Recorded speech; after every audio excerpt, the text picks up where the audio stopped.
नमस्कार, मी पूजा. आपण पाहत आहात भारतीय जनमत न्यूज चॅनल. आजच्या ताज्या घडामोडी पाहण्यासाठी आमच्या न्यूज चॅनलला लाईक करा, शेअर करा आणि सबस्क्राईब करा. उस्मानाबाद जिल्ह्यातील तसमे गाव येथे गावचे ग्रामदैवत खंडोबाची यात्रा उत्साहात पार पडली. यात्रेनिमित्त देवाच्या मूर्तीची घटस्थापना केली. तसेच अखंड हरिनाम सप्ताहाचे आयोजन केले होते. मंगळवारी पहाटेपासून नागरिकांनी दंडवत घेऊन नवस फेडला. येळकोट येळकोट जय मल्हार जयघोष करत व भंडाऱ्याची उधळण करत नंगर तोडण्याचा मुख्य कार्यक्रम पार पडल्यावर 9 दिवस उपवास धरलेल्या भाविकांनी उपवास सोडला. यावेळी गावचे सरपंच पोपट मोरे, माजी उपसरपंच काका मोरे, रजित जगन्नाथ उघडे, माजी उपसरपंच सुंदरराव उघडे, चेअरमन श्रीकांत मोरे, उद्योजक रणजित पाटील, दत्तात्रय बब्रुवान मोरे, माजी उपसरपंच समाधान उघडे, चंद्रकांत उघडे, विक्रम मोरे, दत्तात्रय उघडे आदी भाविक यावेळी हजर होते. दादासाहेब लगाडे, भारतीय जनमत टीव्ही चॅनल, वाशी तालुका प्रतिनिधी.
आशीर्वाद मसाले पारंपरिक कोल्हापुरी पद्धतीने बनवलेला 100% घरगुती मसाला. शाकाहारी असो व मांसाहारी, आशीर्वाद मसाल्याची चवच लय भारी. एकदा नक्की वापरून पहा.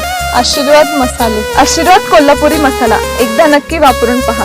पारंपरिक कोल्हापुरी पद्धतीने बनवलेला अस्सल कोल्हापुरी मसाला. आशीर्वाद कोल्हापुरी घरगुती मसाले. आशीर्वाद कोल्हापुरी मसाले शाकाहारी असो व मांसाहारी, आशीर्वाद मसाल्याची चवच एकदा नक्की वापरून पहा.